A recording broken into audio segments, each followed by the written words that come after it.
Hi friends, Teacher Shell here.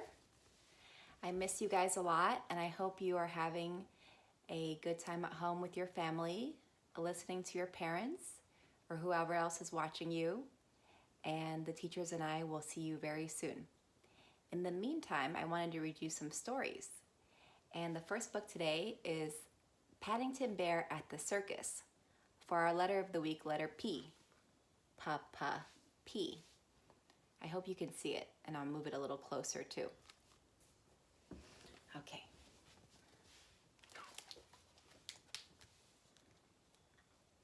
So what we can do first is count the bears together. 1, 2, 3, 4, 5, 6, 7, 8, 9, 10, 11, 12, 13, 14, 15, 16, 17, 18, 19, and 20. Oh, there's more. 21, 22, 23, 24, 25, 26, 27, 28, 29, 30. Paddington Bear at the Circus. Written by the author. Remember we talked about author a little bit a couple weeks ago? Michael Bond. This is the person who wrote the book. And it says pictures by R.W. Alley, the illustrator who drew the pictures in the book.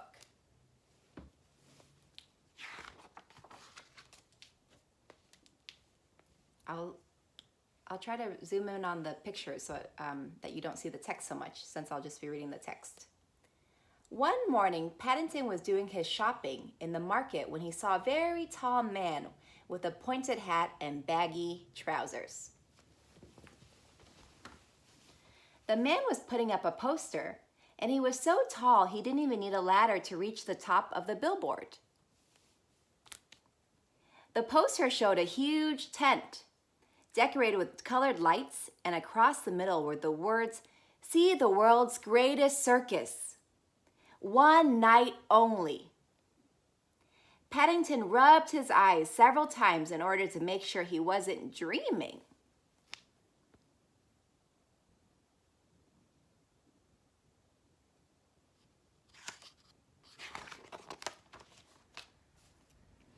Paddington hurried back home to tell the others what he had seen.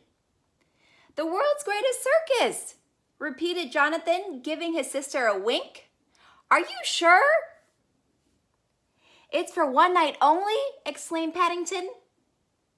"Don't worry," said Judy. "You won't miss it." "Dad's got tickets for the front row," added Jonathan. "Mrs. Bird's coming too." Paddington had never been to a circus before, and he was very excited at the thought of it. "I hope it gets dark early," he said. "Then we can see the lights."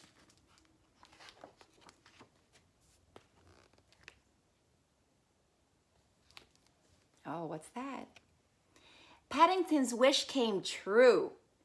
Seen from the outside, with all the colored lights twinkling against the night sky, the circus, where was I? The circus really did have a magical air.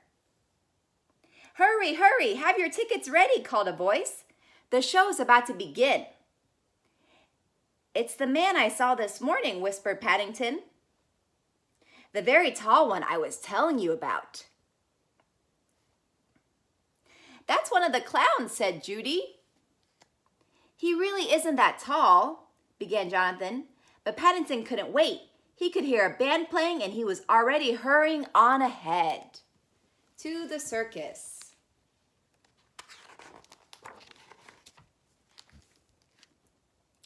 But if the outside of the tent had seemed exciting, it was nothing compared to the inside. There was a lovely smell of sawdust, and in amongst the jugglers and the acrobats, there was even a girl selling ice cream. Ooh, ice cream. Who's eating that this week? Mr. Brown pointed to a man in the middle of the ring. He was wearing a top hat. Put your hand on your head like you're wearing a hat. That's the ringmaster, he explained. He's in charge of everything. I expect you keep a lot of marmalade sandwiches under a hat like that, said Paddington enviously. I think I would like to be a ringmaster one day. What about you guys? Would you like to be a ringmaster at a circus one day? Find the ringmaster. Where is he?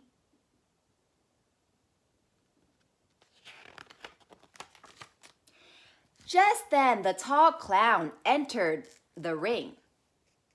He was clutching a long pole that had a bucket balanced on the top of it. When he saw Paddington waving, he came across to greet him. "Watch out!" cried Jonathan, as the clown leaned over to shake Paddington's paw. Paddington jumped up in alarm, but he wasn't quick enough. Before he had time to escape, the bucket had fallen on the end of the pole. Off the end of the pole.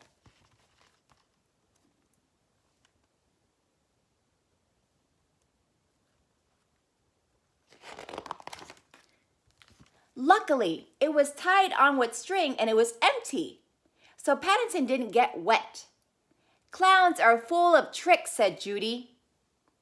"I'm glad I was wearing my duffel coat all the same," said Paddington. "Someone might have put water in the bucket by mistake." "I'm told ice cream is very good for young bears if they've had a shock," said Mr. Brown. He ordered 6 large cones. Then they all sat back to enjoy the show. "I feel better already, Mr. Brown," said Paddington gratefully.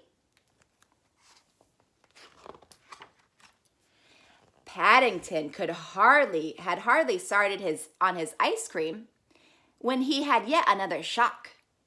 Glancing up toward the roof of the tent, he saw a man hanging from the rope. Jonathan looked at his program. "That must be one of the popular prices," he said. "They're trapeze artists." "Don't worry," called Paddington. "I'm coming. Bears are good at climbing." Do you guys think that's true? Are bears good at climbing? What do you think? Something to think about, huh? Before the others could stop him, Paddington was halfway up the nearest tent pole. Climbing the pole and carrying an ice cream at the same time wasn't easy, and the audience gave a round of applause when he reached the safety of a small platform near the top.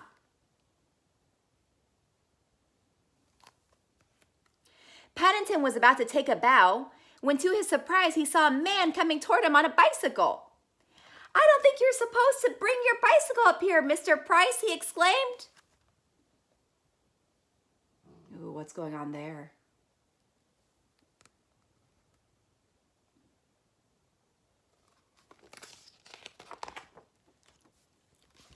"Look out!" shouted the man, frantically ringing the bell. "I can't stop!" "Hold on," called his partner. Check that out. In the confusion, Paddington didn't know what to do first, so he grabbed hold of a nearby bar. It came away in his paw, and before he knew what was happening, he felt himself flying through the air. Would you like to fly through the air like that one day?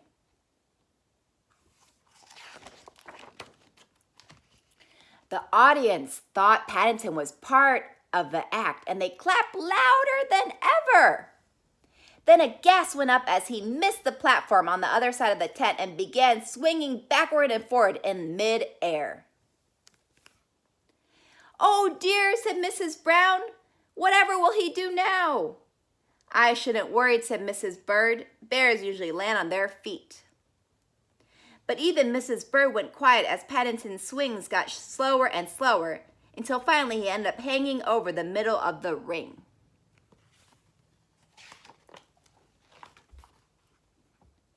Don't let go, shouted the ringmaster. Whatever you do, don't let go. I'm not going to, cried Paddington. He tried to raise his hat, but he was still holding the ice cream cone in his other paw. A look of horror came over the ringmaster's face as something soft and white landed with a squelch on his beautifully clean top hat. Ooh, what's going on there?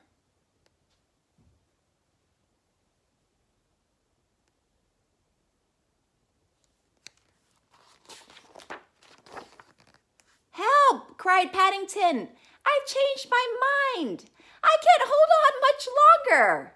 Can you guys relate sometimes when you're hanging on the monkey bars and you need a little help from your teacher? Everybody in the audience began making suggestions, but in the end, it was the clown who came to the rescue. Balancing his bucket on the end of the pole, he stretched up as high as he could so that Paddington could climb onto it. I hope the string doesn't break, said Mrs. Bird. That bear has had a very large lunch. If the clown stretches any more, said Judy, his trousers will fall down. Would that be embarrassing if your pants fell down? Sure enough, they did. And the cheers changed to laughter as Paddington was lowered to safety.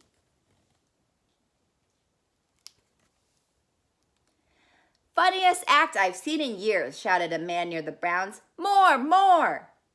Paddington gave the man a hard stare. I don't think I want to do any more, he announced. In fact, I don't think I want to go on a trapeze ever again. I shall just sit and watch from now on. Then he caught sight of the clown's stilts. It's no wonder you look so tall, he exclaimed.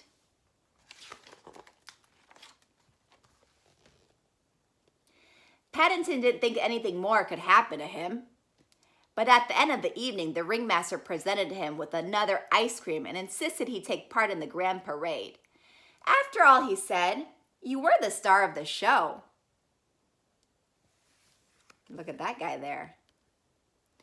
It's a pity we are moving on, he added, turning to the Browns. It isn't every evening that we have a daring young bear on the flying trapeze. If you ask me, said Mrs. Bird wisely, it's a good thing you don't. Otherwise, there's no knowing where you would end up.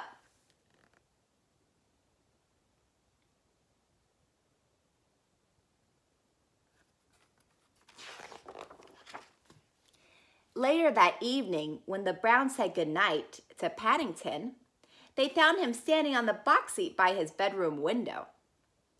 He had a faraway look in his eyes. I was taking a last look at the circus before it goes on its way, he explained. Do you still want to be a ringmaster one day? Asked Judy. What do you think he'll say? Do you think the bear will still want to do it after what he just went through at the circus?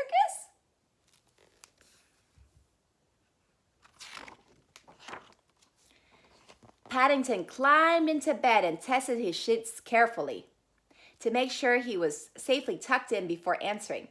Then he lay back. I think I perhaps sooner would be a clown, he said dreamily. It must be nice to be so tall. You can always see what's going on in the world without having to stand on anything. Look at him. What's he doing now? Okay, we're going to count again, but this time you're going to do it on your own and do the best you can, okay? I'm just going to point to the pictures.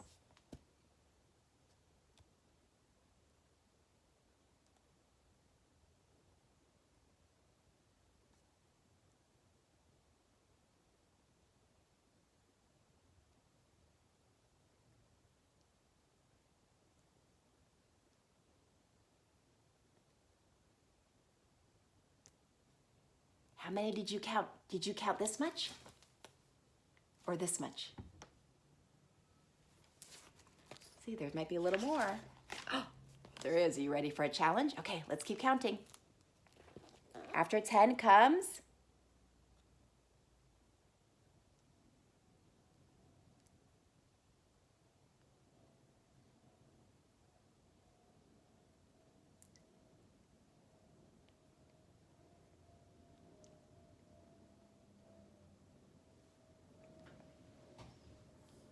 Okay, let's keep going. After 20 comes,